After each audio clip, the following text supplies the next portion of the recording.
So what are we talking about today? We're going to talk about,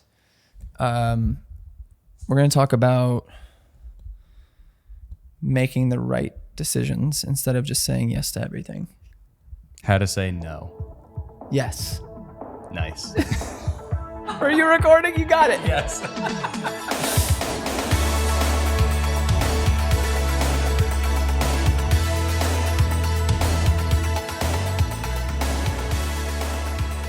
We should give some context for this episode. Number one, we're developing film this entire time. Yeah. So for all of you listeners on Apple and Spotify, you're going to hear sounds of water and shaking canisters. Blicks, and developer and all these plastic swooshy swashy noises. and clicky clacks. If that's awful to your ears, I'm so sorry. It might be easier for you to watch and listen at the same time because you'll actually see what's happening Some in the context. background. So context is king, is what we're saying. Number two, this episode is sponsored by Musicbed.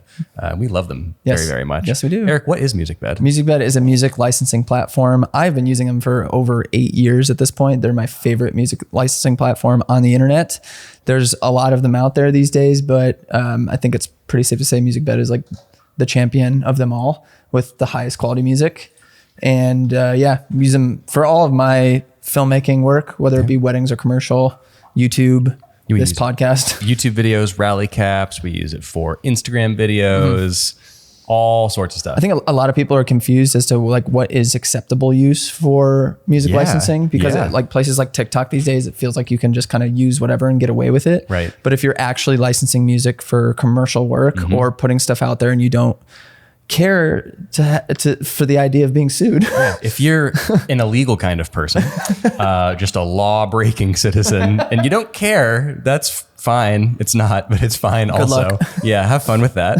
But if you want to do things the right way and support the artists who are making that music along the way, check out Musicbed. You can use the code all caps rally caps at checkout, and you can get a free month when you get a subscription for YouTube or for weddings or commercial work. I think there's a very good chance that we could be future artists on Musicbed. Just saying. I'm just manifesting that into existence because this off season we want to make some music. We've talked about that before, right? So if you happen to go on to Musicbed and see whatever our band name is, should it be Rally Caps? No. Why? Maybe. TBD. But anyway, there's one of the film sounds. That's our cue to stop talking about this subject. Yeah. Thank you, Musicbed, for sponsoring this episode of Rally Caps and for being our first sponsor on the show. We love you very much. And we're thankful to be working with you. Heck yes. Cheers. Cheers. Oh dear. Put it in front of the mic. Oh yeah, here. That was a good sound. That was actually a pretty good clink. Put it in our sound pack. Available for purchase in a month. But actually though, that's going to... Yeah, we might do that. That's an opportunity right there. Okay, but this is what I want to talk about today, Anyway, Stephen. Yeah. We have done a rambling train of thought episode before. It was super fun, but we're going to keep things focused today. Okay. And also find Is some that because tangents. that one negative comment we got It haunts me every day. saying that it was too unorganized? Yeah. That was like one of my favorite episodes ever. It is my favorite episode we've done. But then everybody else was like, I loved this episode. So it was funny because that one came in and then literally 3 minutes later, Michael commented, "This is my favorite episode that you guys have ever done." I was like, okay, yeah. All things in balance. I loved this form of an episode because it just feels like everyone's just kind of chatting in the room with us. And even more so because Braxton is here with us today. Yeah. We'll probably be chatting a bit about film because it's such a fun thing that we do and so personal to us as photographers, as creatives. It's like that one thing we get to do that isn't work, but is sort of in our realm of work. Very much in our realm of work. I mean, we were just having the conversation this morning about what's the line between photography as a business versus photography as an art.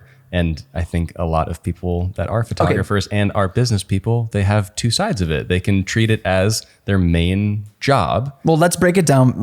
Before we start talking about how to say no, let's chat about that topic real quick, because I think that's widely applicable to so many creative entrepreneurs. Yes. What's the difference between being an artist and being a creative versus being a business owner? Yep. And when is it okay to just crank out work?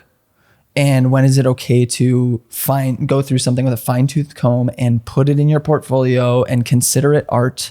Because I think, honestly, the latter part of that, me obsessing over being an artist, was so much of the reason for my lack of growth as an entrepreneur the first few years I went full time. Okay. But it established my voice. Yes. So we're going to talk about we're going to shake things up a little bit today. Okay. We're going to do an A segment and a B segment. The A segment is going to be how to say no. Yes. The B segment is going to be what we do to take breaks from those things, what we fill our time with. Great. When we are building free time into our schedules. Great. Because we're developing film. And like you said, that's something that we love to do. So we should kind of talk about that. And we've been putting off for forever. Yeah. Just like rolls and rolls and rolls. And I haven't like edited any of my scans and like, yeah. And that's what we're doing. We're going to edit scans all day tomorrow. Because we're going to be great. Finally starting to say no to some things and getting some free time for ourselves. Yep. You're not quite there yet. No, not even a little bit. No, but I'm getting there. I'm doing a lot of your editing work so that you can do that. Sorry about it. No, it's okay. You have 4 kids. Yeah. There's that for sure. Yes. Okay. Let's give context. There we go. Because how much did we talked about the classroom in a few episodes back? Yes. So we launched my whole wedding photography, wedding filmmaking courses over one entire week. It was launched. It is no longer available. I'm going to interrupt you for a second. Okay. Steven, do any of these need to be pushed?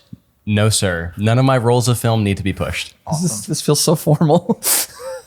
That was weird. I wanted them to know what I was just like talking wrapped about. my hand around and touched his butt. It was like, wait, oops. Okay.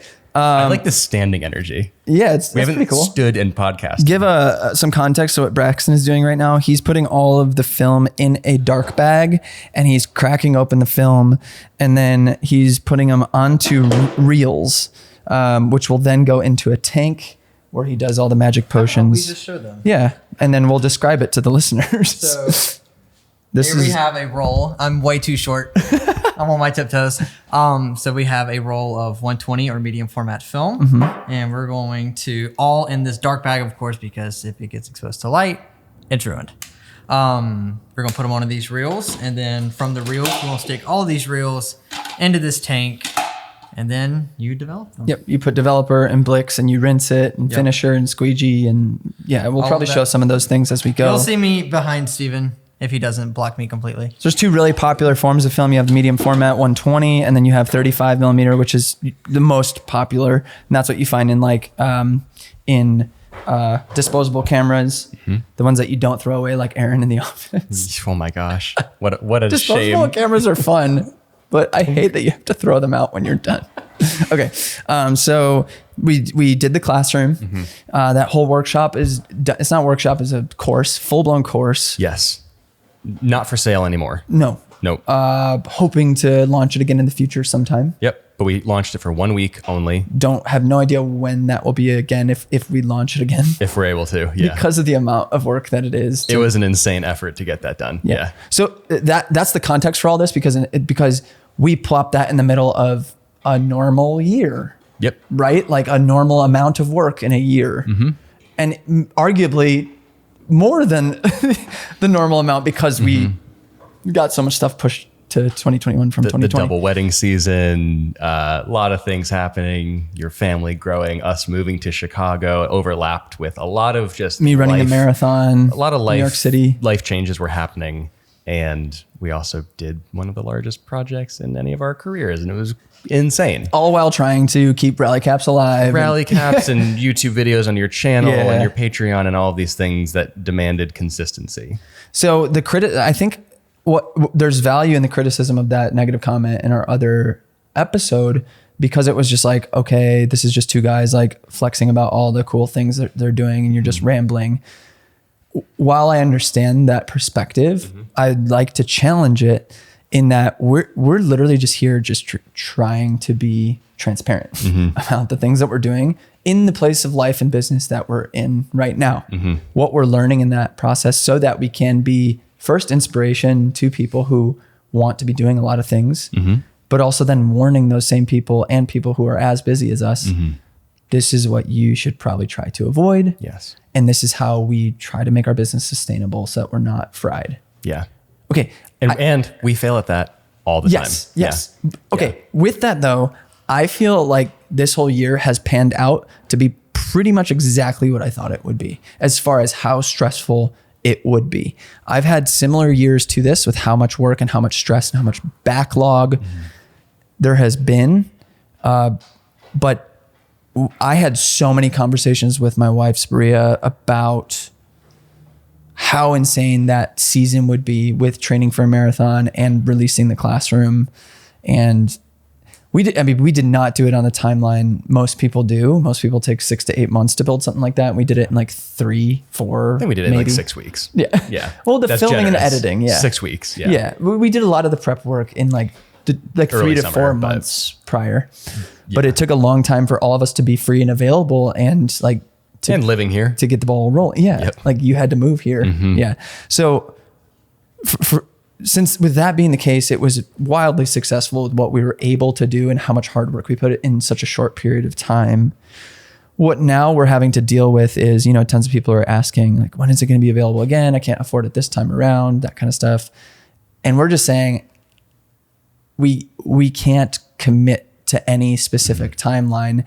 And I think that's what's healthy for us right now. Yes. Like, I don't want to set a date right now. No, absolutely Yeah. not. We all need to recover from that because Yeah. there's a team of 4 and there was a lot of stuff that had to be done. We did everything in-house, and coming off of that, it feels really healthy to take some space away from it and take some time to do different professional work, Yep. for one, and also take time to ourselves to kind of do that almost like annual thing that a lot of wedding photographers do, where off season kicks in. All right, I'm going to do some stuff for me now. I'm going to explore some ideas that I wanted to try, or maybe I'll start a YouTube channel, or I'll start making TikToks, or like whatever it is, just something to kind of flex your creative muscles that isn't what you just put hundreds and hundreds and hundreds of hours into in that year, because it can be really exhausting to maintain that hobby.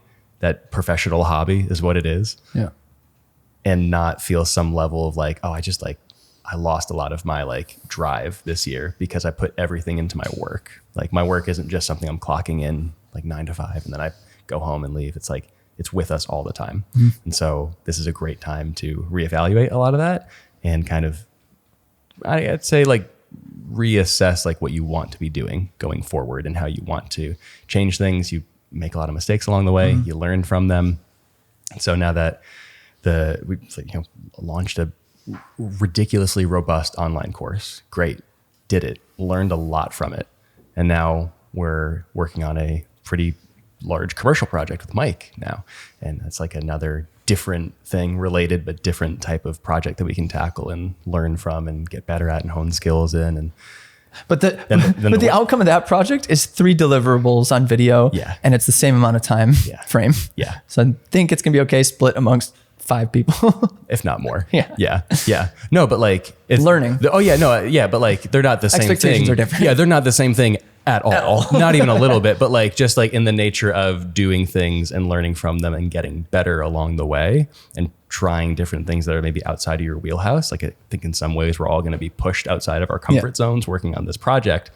It's great. Like we can all learn and get better at what we're doing. But it's really exciting to see this many people who are going to work on this one thing, because awesome. like we all have very different strengths, and it's going to be so cool to see what all of us full-fledged can put into it. Yeah. With like doing it in a reasonable amount of time and not feeling stressed about it. The question I want to ask you is, and maybe you need a second to think about it. What are you saying no to right now? Or what are you saying no to in the next few months? And then what are those no's providing for you? Like what are you able to do then because you're saying no to specific said things? Sure. Less work for other people in the next couple of months. I feel like a lot of this year I spent a lot of time working for free or building things like rally caps or just putting a lot of time into other people's projects and work. And I really want to rein that in a little bit and like have some time to myself to make the things that I want to make, especially in the off season, because it's the best possible time for it. I have, some people would say the most wonderful time of the year. Some people would say that, Eric, and you are one of those people. It's the most. I think people got the reference, Steve. I didn't realize they did. I had no idea. Bing Crosby over here. And this is where we introduce our musical career. Yeah, and you got a little preview. Do a little Sam Elkins level singing. Do a little cajoling. Caroling. This episode's sponsored by Musicbed. Okay, so you're saying no to working for other people. Great. I love that answer. Yes. What is that? So that's provided. So what are the specific things that you then want to work on for your own specific business, brand, or personal life? I want Rally Caps to grow a lot more. I want to make YouTube videos again for myself. Really with printing money with really no expectations or intentions. I think YouTube, I think everyone should make a YouTube channel for the sheer fact that the process of organizing your thoughts, making a video out of them, cutting that into a video and then publishing it is such a wonderful way to become a better communicator. And it helps you become a more organized person. There's a video essay every time. Yeah. It's awesome. Like it helps you build so many skills that you can apply to other areas of your business. And I think it's just a really fun process too. And I can incorporate photography into it, or I kind of want to just make videos about other interests that I have also, because not everything has to be photography all the time. So, right. Yeah, I think just making those videos will be really fun. Even just like little vlogs with Laura, I think it would be really fun to do. Just things that feel less rooted in business, if that makes sense, and more just kind of like, hey, I'm making this because I like to do this thing. Yeah. And that's the only expectation that I have for it. Let me challenge you a bit in that. No, thank you. The fact that you have built a YouTube channel that now has over 1,500 subs. Correct. In Rally Caps. Yes. So don't discredit that. Don't feel like you only have to make content for your own personal Stephen Schultz channel. Because we've talked about getting creative with Rally Caps and making other I fully intend to make YouTube videos for Rally Caps. Right. So that's just under the Rally Caps umbrella that I mentioned. But then my own videos will be more of like this is just for fun. This is just for me kind of thing. Because it is fun. It's I think my favorite part about making videos sometimes is just the script writing process. Just like getting everything organized in Notion, getting all those tiles ready to go. For sure. I love. You're so the opposite of me. I love to write. Like it's I do too, it's a really enjoyable part of the process. So and then we've lived in Chicago for 3 months now, but I've only been here for 2 of those months because of the amount of travel back and forth to the East Coast to finish out my wedding season. So I really, really desperately want and will intentionally create time to just hang out with Laura, spend time in the city, get to know this place, enjoy it. We've saved a lot of the indoor activities that we want to do for the winter. Oh, cool. So we've got a laundry You probably have a Notion list. Oh, of course. Of things you want to do. Of course. Yeah. And I'm ready. I'm excited to see this place because this is our home now. We really want to feel more like locals in the process. So more personal time, more things for myself. Oh, the last one that I'm really, really intent on is getting back into creative portraiture, because that's the first, I wouldn't say first, but like it was the first like genre of photography that I fell in love with when I started taking photography more seriously. Like first got into like concert photography back in the day when I was doing work, so to speak. But senior year of college, taking creative portraits, finding Nirav Patel, doing all that stuff, Ben Sasso, all that type of work. And now moving, I'd say like modern day inspiration is Linus. And his camera. His camera. Wow. What a guy. Great conversationalist. But no, really like his work is kind of like exactly what I was interested in then, but also done on film now.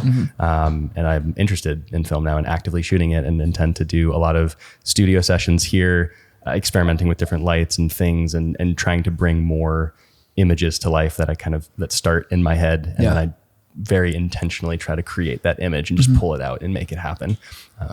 Because wedding photography and a lot of corporate and commercial photography is about volume. And I want to cut that down and really be very, very focused on like those 16 images that I get on my 120 medium format camera.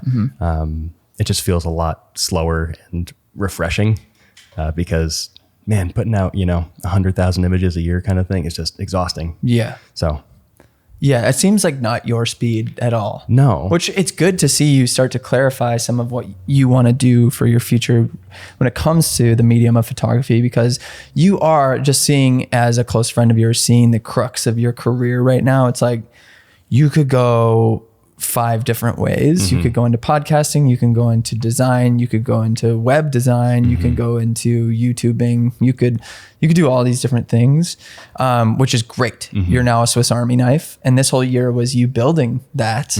But now it's going to take a season of saying no. Yes. And in building those specific things that you want to invest in for the future. Yes, absolutely. Yeah. And it will be tough to say no, because I do love all so those things hard to say very, no. very much. It's so hard to say no to money. It is hard to say. Yes, that is. Yeah, That's absolutely. to be perfectly frank, that is my biggest hang up. I'm like, I see like, Stop talking about money. You're getting there. Sorry. oh, he just has to, he can't hit that yet because he's working on the hot water. The Blix. I haven't developed in a minute. Neither have I.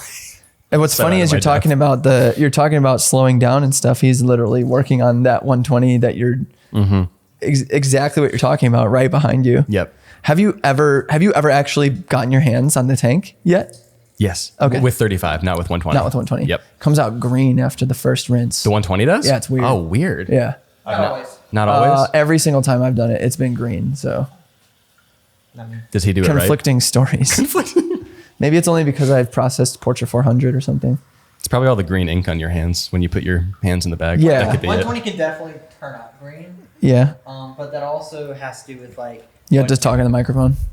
Well, just keep going. I'll paraphrase for you. Well, what I'm saying is that it also depends on like the temperature the film has been exposed to and things like that. Yeah. How the film has been stored, all that stuff. Yeah, Braxton knows way more about it than I do. I'm not going to pretend I know more than him. Braxton is a film dictionary. Yeah.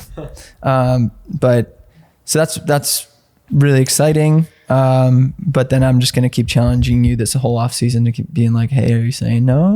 Like, Yeah. and I want you to do the same for me because I sure hope we both say yes when we ask that question, because that is the ultimate goal. It's like being able to say no to even things that seem promising or exciting or whatever it is. Yeah. Well, because specifically me for now in my life, with having come off the classroom and how successful it was and how much I'm able to profit over the next 5 months with payments coming in from it, I'm at a point where like I have enough saved and what I've been working for the past 5 years where I could literally just take a sabbatical all year next year. Are you going to? No. Are you going to do something close to that? No.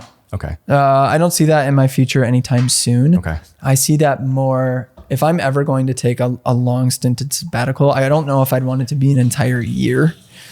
That's a really long time. It's so long. Yeah. Also, to butt in case his film has been turning out green, right? Because he hasn't been pre-rinsing. If you look at this, Steven. Well, the rinse is it's straight green. up Kool-Aid. That's green. Yeah.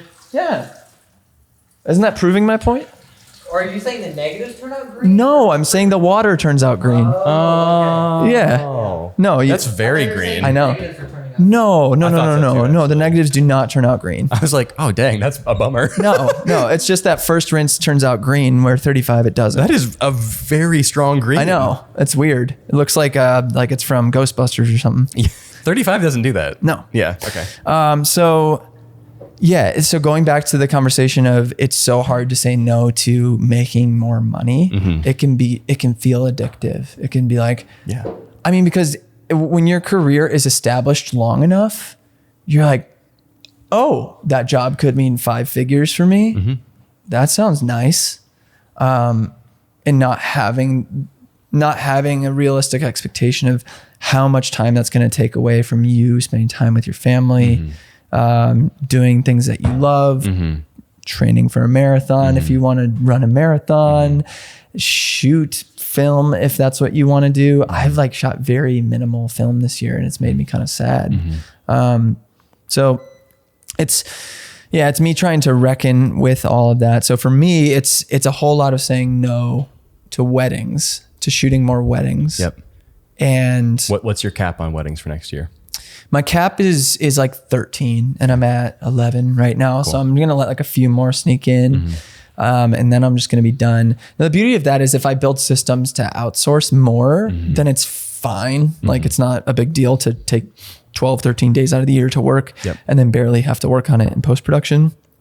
And some of me is realizing I need to shoot far less video in order to do that, because video is the thing that just like annihilates that's a monster in post-production. It annihilates me creatively, especially when I'm making other video content for the other things I'm doing. So, and the natural deterrent for more weddings is just raising the prices and raising them high. And so it's not leaving money on the table, still having associates to then potentially book other stuff, or making that amount of money that is twice of what I made, 3 years prior to make it more sustainable for myself, where I can still get a paycheck, but work half or a third of as much. So that's one way I'm saying no. Moving into next year, I think it's going to be a lot of saying no to more sponsored content on YouTube. And just being really selective with that, because the pressure gets laid on with those. And to be perfectly frank, a lot of the stuff I've been making the second half of this year has been like, all right, I can give a lot of valuable information in this quick little 5-step tutorial thing, but that's not, and they're fun to make because I can make jokes in them. Like I think about the video I released today. I'm like, that's fun. That's great. Like I'm fine with it, but it's nothing I'm like proud of. Sure. And that's the difference between business and artists, to go back to that conversation. We're like, now that like I've seen a lot of success on the business front, I'm really yearning to go back to the artistic side. I think that's the title of this episode. Yeah. Business versus art. That's good. Yeah. Yeah. I think it is kind of like what we've been wrestling with and talking about with everyone in the studio lately.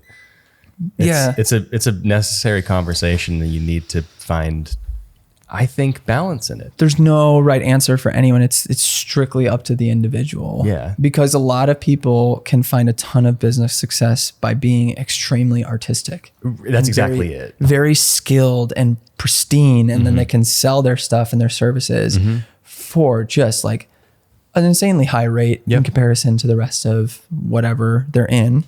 Or on the flip side, like industry. a studio like us, where a lot of us might feel a little more business first. I say we take January and we say it's a creative sabbatical for all of us. We just take that month, or February, like whichever is the less like busy month based off of work that's already booked, but just taking time to fall in love with the art itself again, because then that will reinvigorate us to be like, oh, I've got these 20 new ideas for the weddings that I'm booking, or these 5 different techniques that I want to use for the commercial work that I'm doing this year. Like taking that time to really just make it about the process again, I think has that effect on the business side of like, oh, it gets you excited to go out and do this and do well for your clients and do well by them.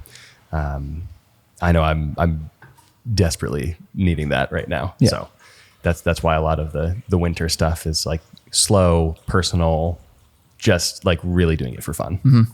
Yeah. I want to shoot a whole lot more film this off season.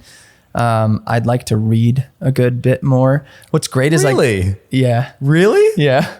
That's awesome. Yeah. We haven't talked about that yet. Well, books about marathon. There's not much more coffee in that. I'm sorry. That's okay. You can drink out of my cup if you want. I'm just going to pretend I put some in the mouth. I definitely poured myself more. I'm so sorry. I thought you only want a little bit. I don't know why I thought that. But yeah, there's a book I want to read through right now called Advanced Marathoning. Awesome. And I really, really, really want to hone in on finally tackling the dream of doing a sub 3 hour marathon, which I've been trying to do for 5 years at this point. Hey, that's great though. Yeah. I'm sure that's going to be a great book for that. Yes. Yeah. Yeah. So yeah, and just, I mean, even just small steps, like right now, at the end of this week, my family and I are going to Nashville, and we got an Airbnb like 45 minutes outside of the city in the woods. Nice. And we are just going to do nothing. Like we're just going to chill. And literally the whole first day we are going to just make what we call a blanket bed. So like you put all the pillows and blankets you have in the whole place in one spot. And then like the TV is just on all day. That's awesome. And you just like, the kids are going to drink cider and we'll drink hard cider. Nice. And like, there you chill. go. That sounds awesome. Yeah. How long are you in Nashville or outside of Nashville for? Yeah, we'll be there for 5 days and just plan on like I plan on putting an auto email saying I'm not going to get back to my phone until, Wednesday. And I'm going to make it very clear that I'm not going to be talking to anyone and turn my phone off. And I just haven't done that in literally years. So that's more of me saying no in this season, where I can I can ramp up, finish my backlog and be really stoked, or I can take a week and just chill for a hot second. Yeah. Which we already did some of that too on a trip out to New York City. And the day before running the marathon was one of the best feelings I've had in a long time, of just kind of doing nothing all day and sitting and watching vlogs and spending time with Sabria and our baby. And I'm like very much looking forward to having normal human interaction with my loved ones like that again. Yes. After 2-3 months of not having much of that at all. And that's why we're learning how to say no. Yes. More than anything else, the overarching reason. Well, there's an infamous video that Casey Neistat made about saying no. And even in an interaction that Cody Warner had with Casey Neistat, he went to New York City, Cody did, and he was standing outside 368. And Casey was like going into the building, and Cody's like, Casey, do you have a second? And Casey was like, no, and just walked in. And Cody made this whole video of just like, man, I respected that so much because he knew his priority. Yep. Casey We're at that totally time, that level. Casey at that time was not saying no ever. Yeah. So like that was a function of like survival or not. And now he says no quite a bit. Yeah. Because of how much he said yes for years. And so I never really want to turn myself into that level of Casey Neistat-ism, where, and I see this over and over with YouTubers and creators online, where they're just like, this is how I'm doing this hyper functional, like post 3 times a day, every day, 7 days a week, blah, blah, blah. Like, they're just like, go. I got the system. I'm a machine. I work 12 hours a day, every single day. It's no problem. I love it. Like not to call out names, but Graham Stephan straight up did that. Not to say any names, but here's a first and last name. But he admits it. He's now admitting like that was too much. Yeah. He's like the pinnacle of who I'm thinking of. Yeah. He was like, that was too much. And now he has a team of, he has 2 employees. Good. And now they are posting maybe just as much content, but he's doing less. Very much less. And by less, I mean now a normal amount. Yeah, maybe more than normal, but still, not psychotic. Yeah. Because it's none of that is sustainable for anybody. And it's not cool to do that. It might feel cool, and that's the thing. It's not. But it's glorified. That's what I'm saying. It's not whatever you see, whoever you admire that does that, just know that that's not healthy. They can't keep living like that. And whatever you see on camera is not what the behind the scenes of their life looks like. Like it's not good for you. It's just straight up. It's not good for you. I do legitimately believe that there are a minute amount of people that can do it and can do it well. Sure. And if you're listening to this, you're probably not one of them. Yes. I'm sorry to say. Exactly. Yeah. Because you do not sit and listen to an hour-long podcast episode ever. No. Which is sad. Because you can't hear this right now. Actually, you can do it, but you wouldn't hear us encouraging you. Seth James D'Amour is someone I think of. He's unbelievable. Like, he has vlogged. He has vlogged over, I mean, maybe not vlogged every day, but he has posted a YouTube video every day straight for over 2,000 days in a row. And he's like a sub-elite level runner. Yeah. And just has like a human. He's incredible. And he's also so nice. But he's so nice. Like, and his relationship with his wife is so profound and so beautiful. And like, they have very real interactions in front of camera. Like I'm now watching his vlog again pretty regularly, and he will put the camera down in the corner, and Bridget, his wife, who he calls True Love, she doesn't even know the camera's rolling, and they act exactly the same. Yeah. She acts exactly the same as she does in front of camera. And even meeting Seth in real life this past weekend at the New York City Marathon. One of my friends apparently religiously watches his vlogs, nice. Saw that and DM'd me, was like, dude, did I see you on Seth James D'Amour's vlog? I was like, you know who he is? I was like, yes. You're not wrong. Yeah. He's crazy popular. Yeah. And there is something to be said about doing something consistently like that and building a community. He's done it very well.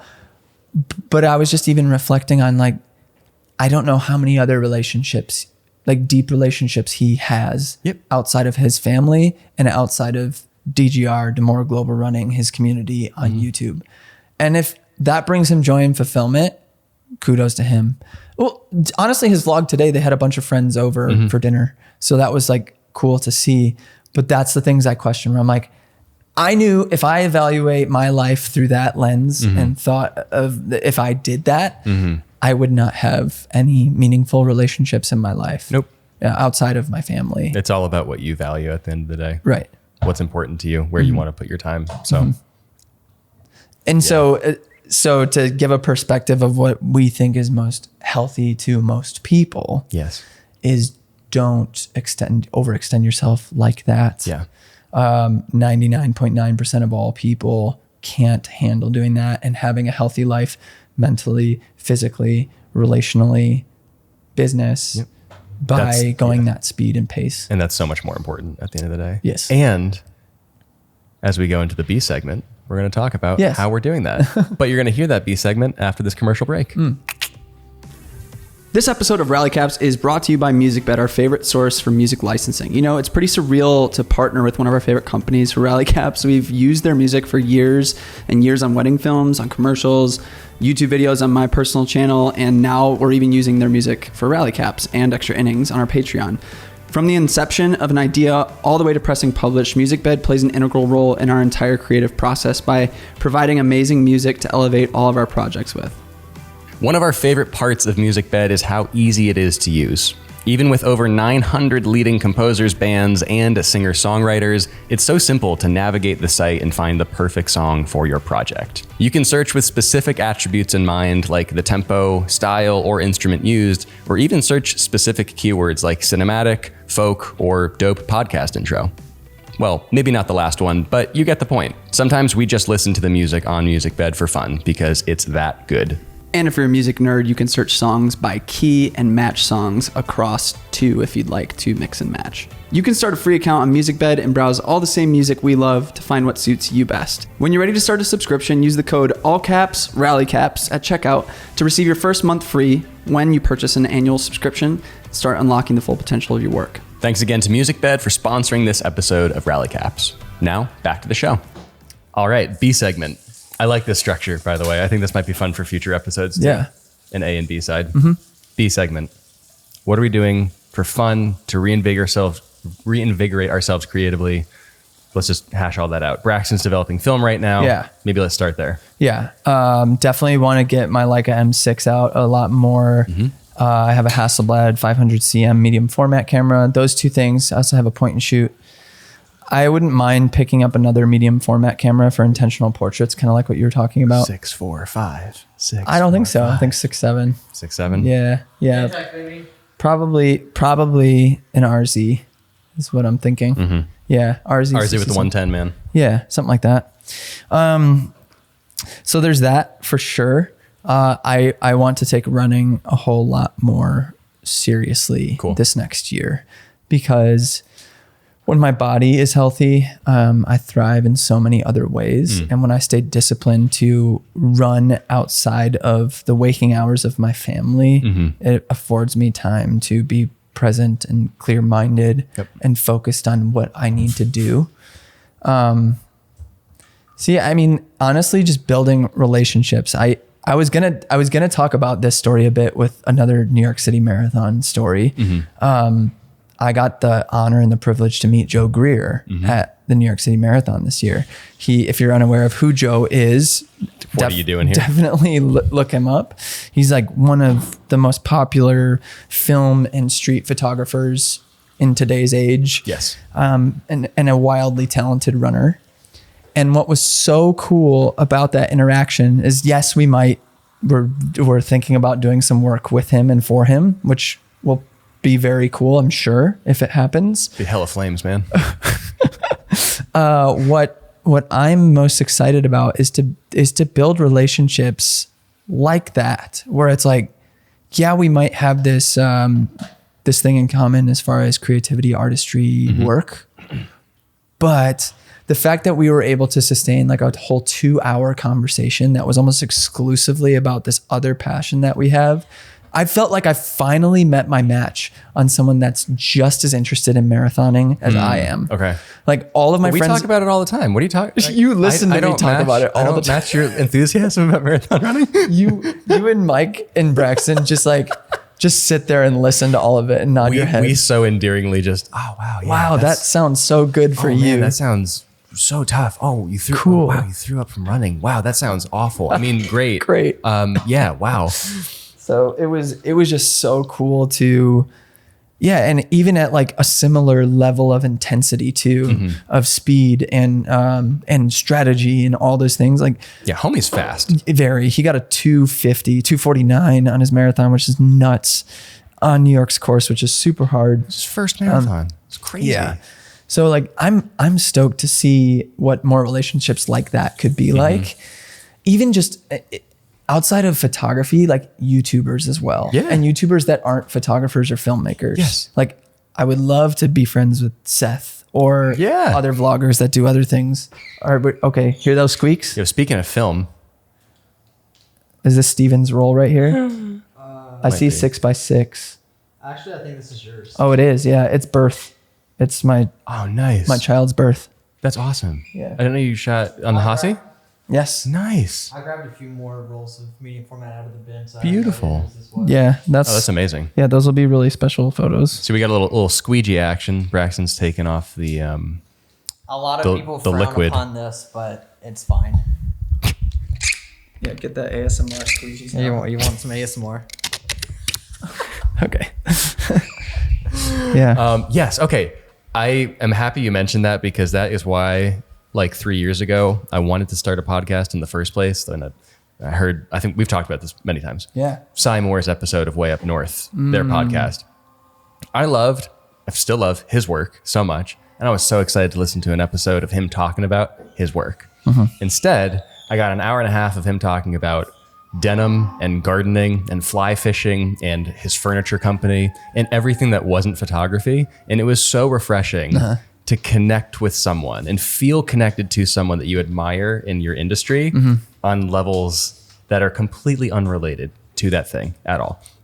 It is like, it's a totally different level of connection. So for you to be able to share that commonality of running with Joe is like, you love his work. We all do, but you get to have that different kind of relationship because there's something that you both enjoy that's completely unrelated to why people know him and love his work and associate, photography with him. 99.9% of people that follow him do not run the same way, but you do. Yeah. And you can match that enthusiasm. And it's just cool to be able to connect with people like that. Like it's awesome to bring guests onto the show and to reveal those things to our audience and kind of bring that out of them and find those things as similar interests that our listeners can connect with because it just, again, it makes you feel like you actually are friends with that person or at least at the very least you're just like, oh cool, like they like the same things that I do. Like it gives the opportunity for like deeper friendship. Totally. Outside of just feeling like, oh, this person might just be wanting to get to know me because they just want to exploit my clout or whatever. Yes, exactly. Yeah. Exactly. Which Joe deals with constantly, I'm sure, which can, I'm sure, feel very frustrating. Another cool story that came out of the marathon as well. There's so many. It was unbelievable. I didn't run my fastest time and I didn't care because of like all of the things that happened and how enjoyable the experience was with all of you being there. But then also this guy named Daniel, I don't know if I told you this, he sent me a photo of me and him on mile 23 running side by side. Oh, I think you did share that photo. And who is he? So Daniel is this random guy. Yeah. He just sent me a photo and he was like, photo credit this other guy, this other friend of mine. And I was like, oh, thanks. He's like, can I send it to you via email? I'm like, yeah, absolutely. Here's my email. And I'm like, do you know what mile this was? And he's like, I think it was like around mile 23. I was like working off you and this other girl on the left here. And I was like, oh, that's you in the photo. Oh. And he was like, yeah, that's me. I was running right next to you. Okay. And he had followed me on YouTube or something and knew who I was from the internet. And then we talked on DMs. I haven't had a DM conversation with someone for that long, and I don't know how long. And we went for like an hour and a half going back and forth. That's awesome. And then I posted that photo to my story and was like, new friend, just like, this is so cool that this thing is connecting us.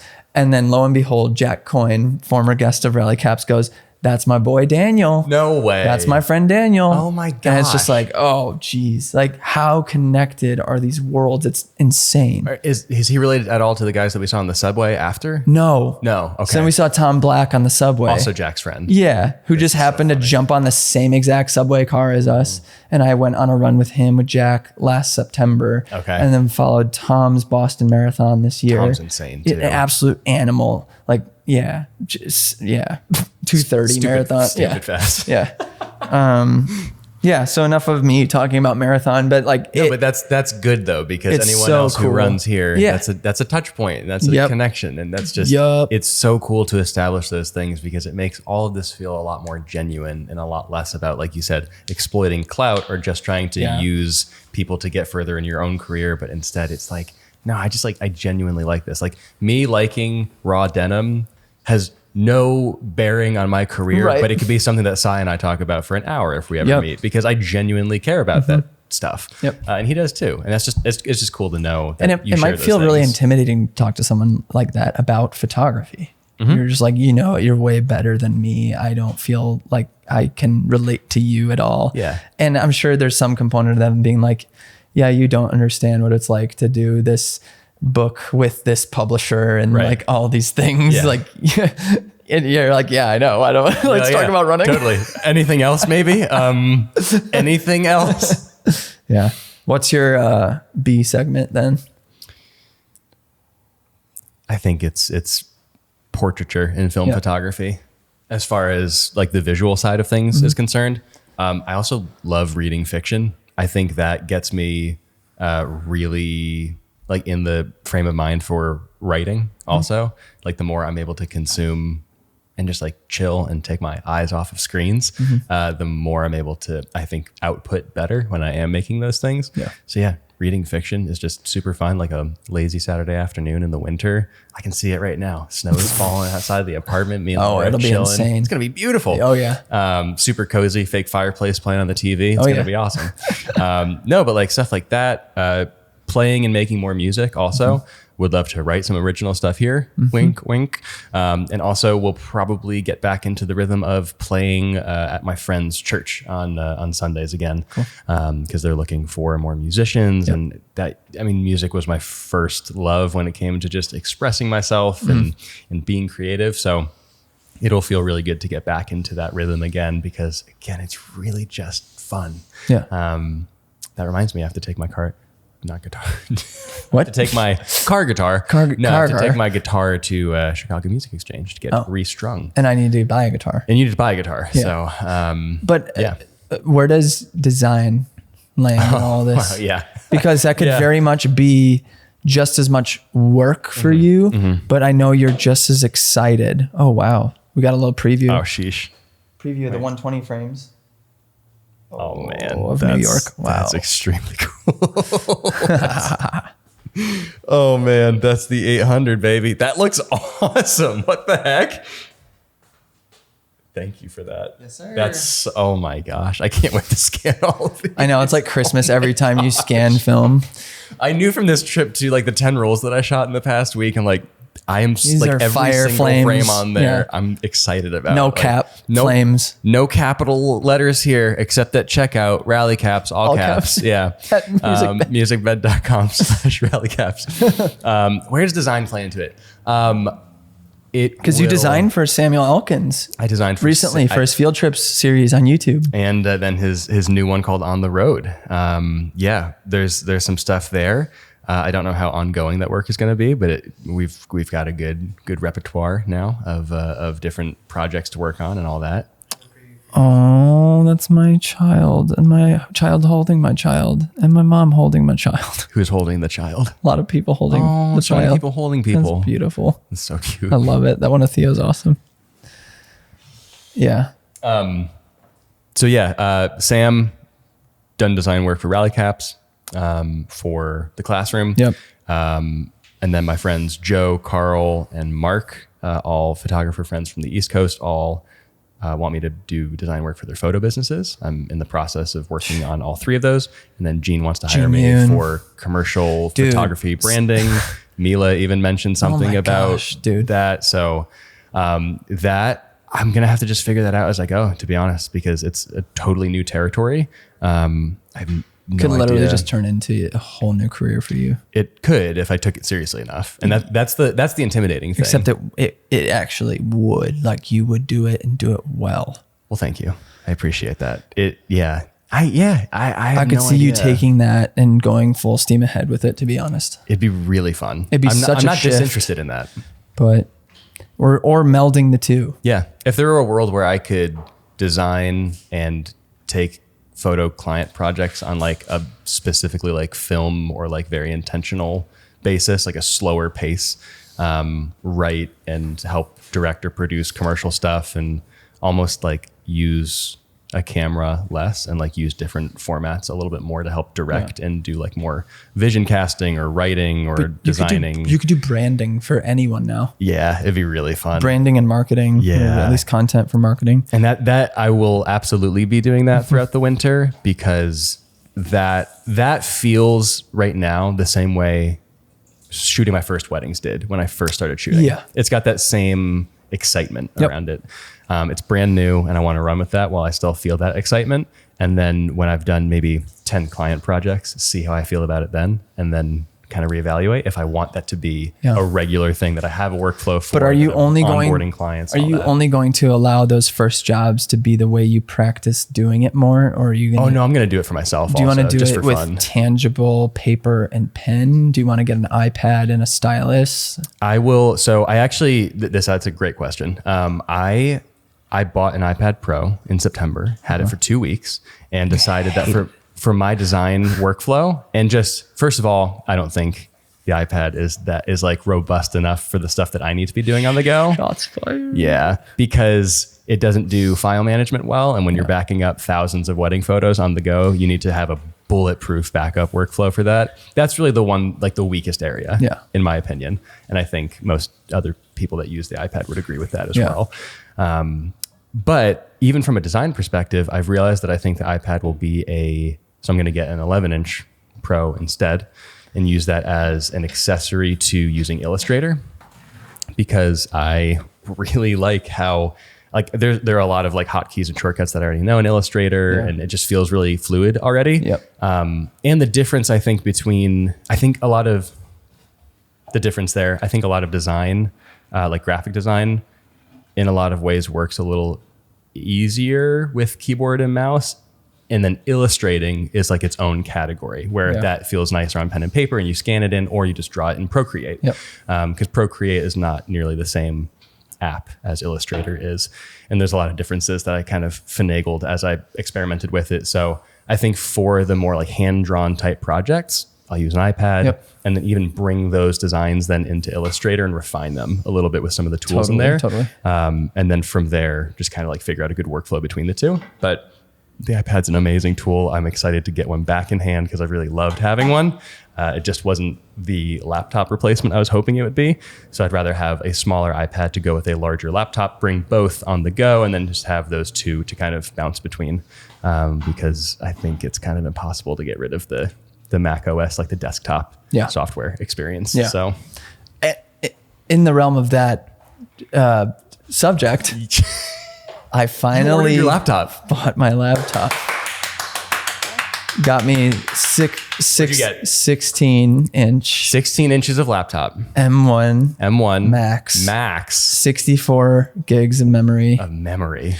And 4 terabytes solid you state. own the 4 terabyte. Yeah. Nice. Yeah, it was like a $4,800 purchase. I did it through the education because I am an educator. So that's how I justified it. I don't know how. I mean, you're not wrong. I mean, it's literally just pro tip. Like if you're in the education realm or you're a student, I think it's education.apple.com. Yeah. Yeah. It was like $500 off. Yeah. That crazy. massive laptop. Is the SSD that's the killer in that build? Yes. Yeah. It was like an extra $600 or $800. I think it's an extra at least $800. And that's how Apple gets you. Sure. Yeah. That's what you say. But to have 4 terabytes of space for me to do the work that I do. And Sarah Dietschy brought up a really good point where she's like, don't get the 8 terabyte one. Yeah. Then because you'll put everything on it and then you'll lose your whole life. And I'm like, Yep. Yeah. So yeah, my life will be lived on the metaverse then. I'm going to do And the I'll be like, I don't care. Let me put my VR goggles on real quick and go find my backups. Burning. I'm going to do the exact same configuration, but with Really? 2 terabytes. 2 terabytes. Makes sense. Bytes instead, because I think I do a lot less video work. But do you really feel like that'll be $400 of savings is worth it? To $800 of savings? No. You said yours is $4,800? But it's $600 more from the base of 1 terabyte, I believe. I built out one earlier today that was the same configuration, but 2 terabytes of SSD, and it was $3,900. Oh, okay. Yeah. They charge a lot for the SSD. It's a very fast SSD. Yeah. Very expensive. M1 Max 16-inch. M1 Max 64 gigs 64 gig. Maxed out everything, 2 terabyte SSD, $3,900 on the education store. Yeah. Yep. Okay. Yeah.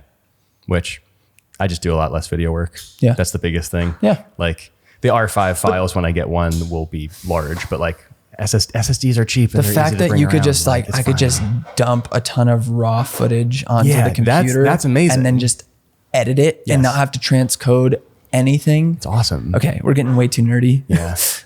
What is this episode again? It is a great one. It is what it is. Yeah, so really stoked to invest in something like that. Yes. Saying no to my old laptop. Yeah. No old laptop with the 4 ports that if you touched them wrong or looked at them sideways, they would eject the drive. No more. No more. No more. I've drawn the line in the sand. I think the classroom really took out its last breath. Yeah. Both my desktop and my laptop. Yeah. But I'm building out my home studio. I am saying yes to that because that's going to allow me to say no to a lot of other things. Yes. And it's going to allow me to work from home more than I do now, which is never. And the goal of getting our house was for me to have a home office so that I could work from home a couple days a week and not have to commute all the way from the suburbs to the city. So we've already painted it completely black, and I'm very, very excited about furnishing it now. Yep. So yeah. Awesome. And then we can work there and make music out of that room as well. I'm so excited to make music. It's going to be great. I'm very, very excited about that. Okay. We should probably be done rambling I think we should be done rambling. I have no idea where to cut that, but hey, thank you for watching and listening. I hope you watched it because it would definitely be a little chaotic if you only listened to it today. That's fine if you did, though. We're not judging you. That's totally fine. We love you regardless. Yeah. And if you love us in turn, could you leave us a review on Apple? That'd be amazing. We'll leave the link below for that. You could also like this video. You could subscribe to the channel. If you're watching on YouTube. Yeah. Share this link with a friend or some family members. And leave a comment. Leave a comment about what you're saying no to this off season and into next year. Yes. Leave that comment. We'd love to talk with you about what you're saying no to. So thanks again. Appreciate y'all.